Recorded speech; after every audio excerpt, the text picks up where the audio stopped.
అందరికీ నమస్కారం అండి. ఈరోజు కథ ఇంకా ఎన్నాళ్ళిలా ఒంటరి వాళ్ళలా ఎవరికీ తెలవకుండా రహస్యంగా ఊరికి దూరంగా ఎవరితోనూ ప్రమేయం లేకుండా ప్రేమించుకుంటూ ఉండాలి. వద్దు వద్దని ఎంత మొత్తుకున్నా వినకుండా నన్ను కమిట్ చేయించేసి సహజీవనం కూడా మొదలుపెట్టించేశావు. అసలు ఏమిటి నీ ఉద్దేశం? మనం పెళ్లి చేసుకుందామా వద్దా? నీకు జన్మకింతేనా? కోపంగా గద్దించాడు అరుణ్.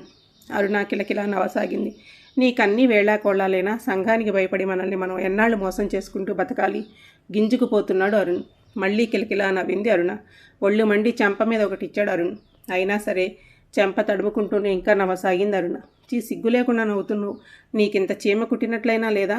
మన ఫ్రెండ్షిప్ మొదలై 5 ఏళ్ళు, లివింగ్ టుగెదర్ మొదలుపెట్టి 2 ఏళ్ళు. ఇంకా పోస్ట్పోన్ చేసుకోవడంలో అర్థం ఏమైనా ఉందా? ఎన్నాళ్ళు దాగుతాయి ఇలాంటి వ్యవహారాలు?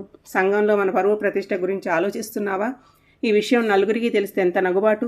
తలెత్తుకుని తిరగగలమా?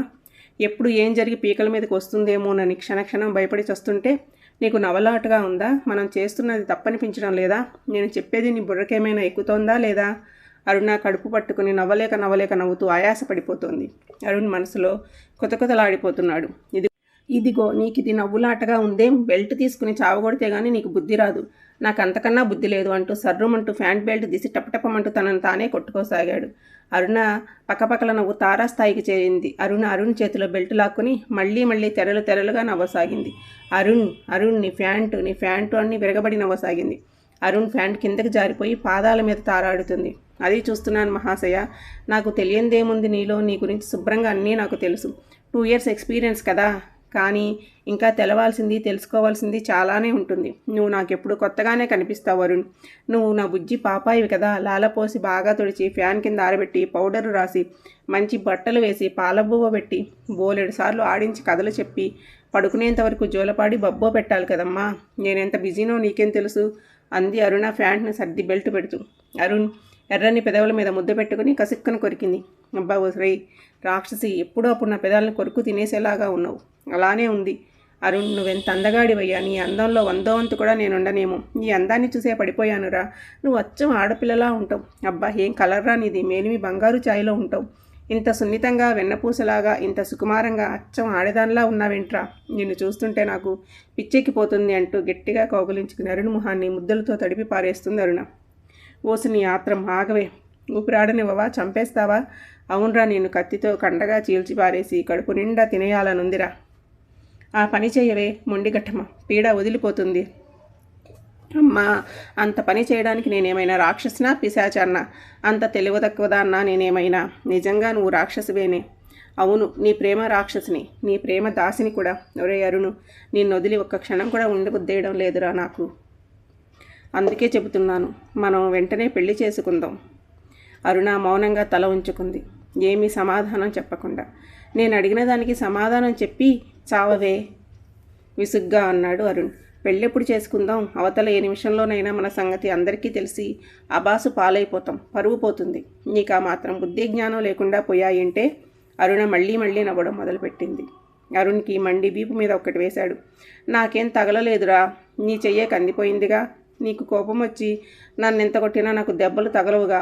నువ్వెంత గట్టిగా కొట్టినా నాకు చిట్టి దెబ్బలుగానే ఉంటాయిగా. అసలు నెప్పే పుట్టదుగా. పైగా చాలా సమ్మగా ఉంటుందిగా. ఇలాగే రోజు కొట్రా, నాకెంత హాయిగా ఉంటుందో. భవిష్యత్తులో ఇది నాకు కొత్త అడ్వాంటేజ్ రా. వెరీ పెర్సెవల్ మాలిస్ వాలాలాగా నేను ఒప్పుకుంటుందే దున్నపోతు శరీరం.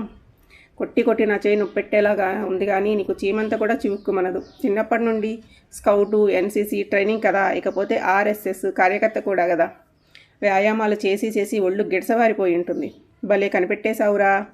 నిజమే, నిన్ను కూడా ఎప్పుడో ఒకప్పుడు ఆర్ఎస్ఎస్ కార్యకర్తగా ఈడ్చుకుపోతానులే. మరీ ఇంత సుకుమారుడు అయితే ఎలారా బాబు? కొడితే దిమ్మ తిరిగేంత దెబ్బ తగిలి కింద పడి లేవకూడదురా. అమ్మ బాబోయ్, మీ ఆర్ఎస్ఎస్లో ఇలాంటివి నేర్పిస్తారంటే? ధైర్యాన్ని నేర్పిస్తారురా, దేశభక్తిని నేర్పిస్తారురా, గుండెను ఛాలెంజింగ్గా నిలబెట్టిస్తారురా, ఎలాంటి పరిస్థితి వచ్చినా తట్టుకునే మనోధైర్యాన్ని నేర్పిస్తారురా. అసలు ఆర్ఎస్ఎస్ అంటే ఏంటో తెలుసా? అమ్మోయ్ తల్లోయ్, నన్ను భయపెట్టకే, నీకు పుణ్యం ఉంటుంది. నేను తట్టుకోలేనే, అల్పజీవిని. చిన్నప్పటి నుంచి నేను ఇంతే. మా అమ్మ జీన్స్. కొంపదీసి కోపం వస్తే నన్ను చావగొట్టేస్తావేంటే? అమ్మో, నువ్వు నా ముద్దుల బంగారు ప్రియుడివి. చావనైనా చస్తాను కానీ నీ మీద ఈగ కూడా వాళ్ళనివ్వను. ఒరే భగవంతుడు భలే జత చేశాడ్రా. ఒకళ్ళకు లేనిది మరొకళ్ళకి ఇచ్చి భార్యాభర్తల రూపంలో బ్యాలెన్స్ చేసేస్తాడ్రా. నువ్వు వెన్నలా మెత్త, నిన్ను వ్యాయామంతో గట్టి, నువ్వు పొడుగ్గా ఉంటావు, నేనేమో నీ అంత పొడుగులేను. నువ్వేమో మేలిమి బంగారు ఛాయలో ఉంటావు, నేనేమో ఏదో చామన ఛాయలో ఉంటాను. నీలో పిరిగితనం ఉంది, నాలో కావాల్సినంత ధైర్యం ఉంది. కానీ ఎలా దగ్గరయ్యామో కానీ మనిద్దరం అంటే ప్రాణం. Marriages are made in heaven అంటే ఇదేరా. అబ్బా భలే చెప్పావు ఉపన్యాసం. మనకింకా పెళ్ళే కాలేదు, ఏదేదో ఊహించేసుకుంటున్నావు. ఒరే అరుణ్, మన మనసులు కలిశాయి, మన శరీరాలు కలిశాయి, మన ఆత్మలు మమేకమై ఒక్కటైపోయాయి. మనం భార్యాభర్తలమైపోయినట్టేరా.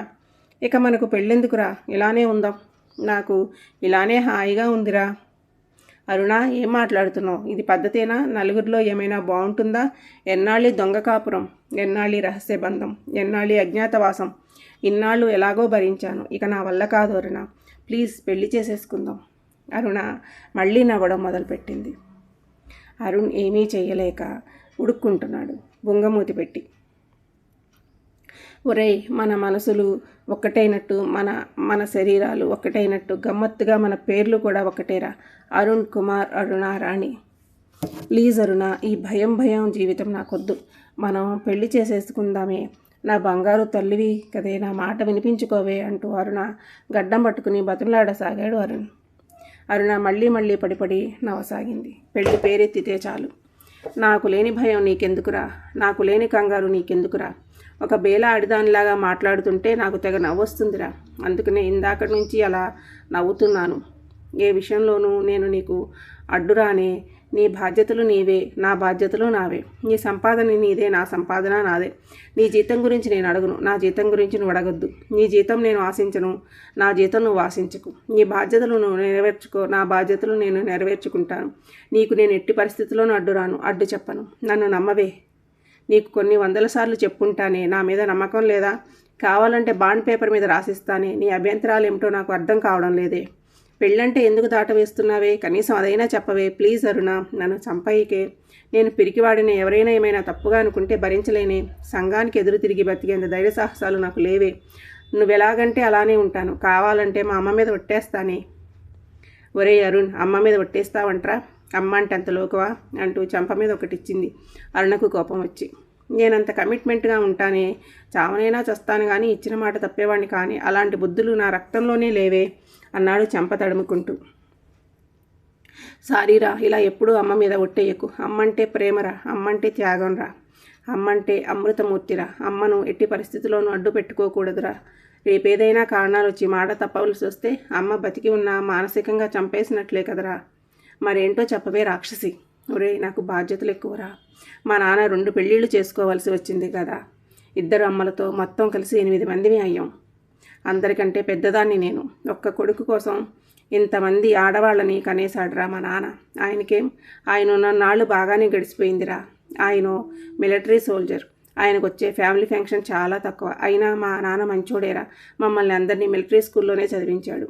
ఓ యుద్ధంలో ఓ మేజర్ను కాపాడే ప్రయత్నంలో మా నాన్న ప్రాణాలు పోగొట్టుకున్నాడు. ఆ మేజరు కృతజ్ఞతతో మమ్మల్ని ఆదుకున్నాడు. మా బాధ్యతలను తన మీద వేసుకున్నాడు. కానీ విధి విచిత్రం. ఆ అదృష్టం మాకెన్నాళ్ళో దక్కలేదు. మరో యుద్ధంలో ఆయన అమరుడయ్యాడు. అప్పటి నుంచి మా కష్టాలు మొదలయ్యాయి. ఏదో ఐటీ జాబ్ చేస్తున్నానని మాటే కానీ నా సంపాదన సరిపోవడం లేదురా. ఇంతమంది మీద అత్యవసర బతుకులే బతుకుతున్నావురా. అప్పుడే హెచ్ఆర్గా ఉన్నా నువ్వు నన్ను సెలెక్ట్ చేశావు. నాకు తగినన్ని మార్క్స్ రాకపోయినా నా పరిస్థితి గమనించి పర్సనల్గా రికమెండ్ చేసి నాకు జాబ్ వచ్చేలా చేశావు. నీ రుణం తీర్చుకోలేనురా. నీ మంచితనం చూసి అప్పటి నుంచే నేను పడిపోయానురా. నీలాంటి వాడు నాకు దొరకడం నా అదృష్టం రా. నువ్వు నాకు కొండంత ఆస్తివిరా. నా జీవన విధాతవురా. అంత ప్రేమున్న దానివి పెళ్ళెందుకు అభ్యంతరం చెబుతున్నావే? నీకు మీ నాన్న లేడు, నీకు బాధ్యతలున్నాయి. ఒక తమ్ముడు, ఒక చెల్లి. వాళ్ళు ఇంకా చదువుకుంటున్నారు. ఖర్చులు ఉంటాయి కదరా. ఎవరికి తగ్గట్టు వారికి ఖర్చులుంటాయి. ఎవరి లైఫ్ స్టైల్ వారికి ఉంటుంది. నీ జీతంతో నువ్వు చాలా హ్యాపీగా దర్జాగా బ్రతుకుతున్నావు. పెళ్లి చేసుకుంటే కొత్త బాధ్యతలు వస్తాయిరా. కొత్త ఖర్చులు వస్తాయి. కొత్త ఆశలు చిగురిస్తాయి. Life style దెబ్బతింటుందిరా. పైగా నీ మంచితనంతో నీ బాధ్యతలను కూడా షేర్ చేసుకుంటానంటున్నావు. అది నాకు ఇష్టం లేదురా. ఇలాగే బతికేద్దాంరా. కాదు, పెళ్ళే కావాలంటే నన్ను వదిలేయిరా. నువ్వు వేరే బాగా కట్నం ఇచ్చే డబ్బున్న అమ్మాయిని పెళ్లి చేసుకోరా. నేనేమీ అసలు అడ్బడనురా. ప్రామిస్. ఎంత మాటన్నావే రాక్షసి. నా క్యారెక్టర్ని అంత చీపుగా చూస్తున్నావే. వాడుకొని వదిలేసే రకాన్ని అనుకుంటున్నావే, నేను కమిట్ అవ్వలేదే. వద్దు వద్దని అంటున్నా వినిపించుకోకుండా బలవంతంగా నువ్వే నన్ను కమిట్ చేయించేశావు. సరి అయిన కష్ట సమయంలో నువ్వు చేసిన సహాయానికి కొంతైనా రుణం తీర్చుకుందామని, అంటే నీకు చేసిన సహాయానికి నీ మానాన్ని కోరుకునే వెధవని చేసేసావు కదే. నన్ను అందరిలాంటి వాడిలాగా జమ కట్టేసావుటే. నువ్వన్న ఈ ఒక్క మాటకి ఇప్పుడే చచ్చిపోవాలని ఉంది. నీ మంచితనానికి ఆకర్షితుడని అయ్యానే కానీ ఇంకో వేరే ఉద్దేశం నాకు లేదే. సారీరా, నాకు తెలుసురా, ఏమిచ్చి నీ రుణం తీర్చుకోలేనురా. అందుకే ఇలా నేను నీకు అర్పించుకుని ఆత్మసంతృప్తి పడుతున్నానురా. నీది బంగారం లాంటి క్యారెక్టర్ రా. పెళ్లి చేసుకుని నా బాధ్యతల వలయంలోకి నిన్ను లాగేసి ఆ బంగారాన్ని ఇంకా దోచుకోలేనురా. వద్దురా, నా బతుకు నన్ను బతకనీరా. నన్ను వదిలేసి వెళ్ళిపోరా. నీకు గుదిబండను కాలేనురా. నిన్ను పెళ్లి చేసుకుని నిన్ను కూడా నా పేదరిక స్థాయికి దిగజార్చలేను. పోరా, నా నుంచి దూరంగా పోరా అంటూ వెక్కి వెక్కి ఏడవసాగింది అరుణ. హెహే, నీకు ఏడవడం కూడా వచ్చా? సరదాగా ఏడిపించేవాడు ఏడిస్తే ఏమీ బాగుండదే. ఏడుపు నీకు సరిపోదే. దొంగేడుపు అనుకుంటారే. You are a brave woman. ఓ గొప్ప వీరసైనికుడి కూతురివి. ఇదా నీ బేలతనం? నేను ఇలా చూస్తానని ఏనాడు ఊహించలేదే. వద్దే బాబు, నువ్వెప్పుడు ఆర్ఎస్ఎస్ వీరవనితలాగానే ఉండు. మరెప్పుడు ఏడుస్తూ కనపడకు. నువ్వెప్పుడు నా గుండెల్లో పకపకా నవ్వుతున్న నీ రూపంతోనే నిండిపోవాలి. కోట్లు పోసినా కొనలేని, విలువ కట్టలేని గొప్ప గుణవజ్రానివి. నిన్ను వదులుకునే ప్రసక్తే లేదు. ఒసై పిచ్చరునా, ఇదా నీ అనుమానం? మనం ఎప్పుడూ ఇలానే ఉండిపోతామటే. మనకి జీతాలు పెరగవా? లేకపోతే ఎక్కువ ప్యాకేజీలు వచ్చే జాబ్స్లోకి మారిపోకుండా ఇలానే ఉంటామా? ఈ కంపెనీ కాకపోతే మరో కంపెనీలకి మారిపోతాం. మన జీవితాలు బాగుపడతాయి. నీకు ఇంకో నిజం చెప్పనా? నాకు వేరే కంపెనీలో మంచి ప్యాకేజీ ఆఫర్లు వచ్చాయి. కానీ నేను వదిలి వేరే ఊరికి వెళ్ళలేక వదిలేశానే. నీకోసమే, కేవలం నీకోసమే. ఎంత పని చేశావు అరుణ్? నాకేమాత్రం చెప్పలేదేంటి మరి? నా దగ్గర రహస్యాలు దాస్తున్నావన్నమాట. తగ్గు. నాకేం తెలవదనుకున్నావా? నీకు ఆఫర్లు వచ్చాయని తెలుసు. నన్ను వదిలి వెళ్లాల్సి వస్తుందని ఆఫర్స్ని యాక్సెప్ట్ చేయలేదన్న సంగతి నాకు తెలవదనుకున్నావా? ఇద్దరం విషయాలు దాచిపెట్టి ఆత్మవంచన చేసుకుంటున్నాం. కాదు అరుణ్, ఒకళ్ళను వదిలి ఒకళ్ళు ఉండలేనంత పిచ్చి ప్రేమ. ఆత్మవంచన కాదు అరుణ్, ఆత్మ సంఘర్షణ. అంతేగా అంటూ గబుక్కున జేబులోంచి తాళి తీసి మెడలో వేసేశాడు అరుణ్. అరుణ్, ఏంటిది? ఎంత పొరపాటు చేసేసావో తెలుసా? తీసి పారేస్తాను. నీకు దమ్ముంటే తీసి పారేయవే. చూస్తాను నీ సంగతి. అరుణ్, దీని విలువేంటో తెలుసా? 2 నిండు జీవితాల దాంపత్య ప్రస్థానం. ఆర్ఎస్ఎస్ మాటలు మాకేమీ వద్దు కానీ ఈ క్షణం నుంచి నువ్వు నా అఫీషియల్ భార్యవి. నేను నీకు లీగలైజ్డ్ మొగుడిని. రేపు రిజిస్టర్ ఆఫీస్లో మన పెళ్లి ఏర్పాట్లు చేసేసాను. ఏం చేస్తావో చేసుకోపో. ఎంత ధైర్యం వచ్చింది నీకు? అసలు నువ్వేనా అని నాకు అనుమానంగా ఉంది.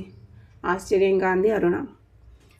నీ సహవాస దోషం వల్ల ధైర్యం దానంతటదే వచ్చేసింది. ఇకపోతే ఇన్నాళ్ళు నా స్నేహితుడు నమ్మకంతో నాకు అప్పగించిన ఈ ఫామ్ హౌస్ను వాడికి అప్పగించేసే టైం వచ్చింది. నా ఫ్రెండ్ 3 రోజుల్లో ఇండియాకి వస్తున్నాడు. ఏం చేస్తాను మరి? అలవాటైన ప్రాణం. పెళ్ళైతేనే కానీ అఫీషియల్ మీటింగ్ ఉండదుగా మరి. అందుకే ఇలా. అమ్మ దొంగ, ఇదా నీ ప్లాను? ఏదో అనుకున్నాను కానీ గుండెలు తీసిన బంటువేరా నువ్వు. నవ్వుతూ అంది అరుణ. చెప్పానుగా సాహస దోషమని. అరుణ్, మీ వాళ్ళకి మా వాళ్ళకి చెప్పనవసరం లేదా? వాళ్ళ మనోభావాలు దెబ్బతినవా? కన్విన్స్ చేద్దాంలే. ఒప్పుకోకపోతేనో గాడిద గుడ్డేం కాదు. చచ్చినట్టు ఒప్పుకొని తీరాల్సిందే. వాళ్లకు మనం తప్ప వేరే ఆప్షన్ లేదు. ఎట్టి పరిస్థితుల్లోనూ మనల్ని వదులుకోలేరు. మన అవసరం వాళ్లకుంది. అంటే ఎమోషనల్ ఎక్స్ప్లాయిటేషనా? అయ్యే బాబోయ్, నీ ఆర్ఎస్ఎస్ డైలాగులతో చంపేకే తల్లి. నీకో దండం. అమ్మ, ఇంత రాజకీయమా? ఇంత స్వార్థమా? ఇంత బాబోయ్, ఇక వదిలేయవే. పెళ్ళి అయిపోయింది కదా, ఇక చేసేదేం లేదు. ఏంటి ఇదొక్కటి నా మెడలో వేసేస్తే పెళ్ళైపోయినట్లా? ఏం 7 అడుగులు వేసినట్లుగా 7 కాసుల మంగళసూత్రమే బరువుగానే ఉందిగా. పోరా, ఎంత బరి తెగించేశావురా. లేకపోతే ఎన్నాళ్లకు తెమల్చకపోతే ఏం చేయనే? మంచి అవకాశం వచ్చింది, ఇలా తెగించి పారేశాను. లేకపోతే లొంగి సచ్చేలాగా లేవు. ఒరే, 3 ముళ్ళు వెయ్యాలి కదరా. అబ్బా, ఇంట్లో బాగా ప్రాక్టీస్ చేసి దేవుడి ముందు పెట్టి దండం పెట్టుకుని 3 ముళ్ళు ముందే గట్టిగా వేసేసి తీసుకొచ్చి నీ వెళ్ళలో వేసేసానే. దేవుడు సాక్షిగా. ఒరే, నాకెంత ధైర్యమున్నా నేను ఎటూ తేల్చుకోలేక తెగించలేకపోయానురా. కానీ నువ్వు నేను అనుకునేంత పిరికివాడివి కాదురా. సమయం సందర్భానుసారం ప్రయోగించే అస్త్రమే నిజమైన ధైర్యం. నీ ధైర్యమే చాలా గొప్పదిరా అంది అరుణ గట్టిగా కౌగులించుకుని ముద్దు పెట్టుకుంటే. వస్తే వరుణ, మన పెళ్ళి అయిపోయింది కదే, నన్ను ఇక నుంచి ఒరే గిరే అని పిలవకే. నాకు చాలా ఇబ్బందిగా ఉంటుంది. కావాలంటే బెడ్రూమ్లో నీ ఇష్టం వచ్చినట్టు పిలుచుకో. ఒరే, అలాగే లేరా. అదిగో మళ్ళీ, ఇది మన బెడ్రూమే కదరా. సరే, రేపటి నుంచి ఎప్పుడు మిమ్మల్ని అలా పిలవను. బెడ్రూమ్లో కూడా నా పతిదేవుడైపోయాక ఇక నుంచి అలా ఎలా పిలవగలను? మిమ్మల్ని ఏమండి అనే పిలుస్తాను, సరేనా? ముఖం కొంచెం సంతోషంగా సంతోషంగా పెట్టండి మా వారైన ఓ శ్రీవారు. మరి నన్నెలా పిలుస్తారు? ఒసే గిసే అని పిలుస్తారా? మరి లేకపోతే శ్రీమతి గారు అని పిలవాలా? మీరు ఎలా పిలిచినా నాకు ఇష్టమే. ఒసే గిసేలో కొన్నంత ప్రేమ ఉంటుందండి. నిజమా అంటూ కితకితలు పెట్టసాగాడు అరుణ్. అన్నకు కితకితలు ఎక్కువ. ఎక్కడ ముట్టుకున్నా కిలకిలా నవ్వేస్తుంది. ఇదేమనుకు నిజమైన మొదటి రాత్రి అంటూ కచ్చిగా చుట్టుకుపోతూ కలబడిపోసాగారు జంట నాగుల్లా. ఇద్దరి నవ్వుల కిలకిలలు గలగలలతో 1000 వసంతాలు ఒక్కసారిగా పూసినట్లయింది. 1000 పున్నములు ఒక్కసారిగా కాసినట్లయింది. మూసుకున్న అనుమానం తెరలు పక్కకు తొలగి వారి బిగి కౌగిలిలో ఆనందాల వెలుగులు ప్రశంసలేకపోతున్నాయి. అనువంత గ్యాప్ కూడా లేదు మరి.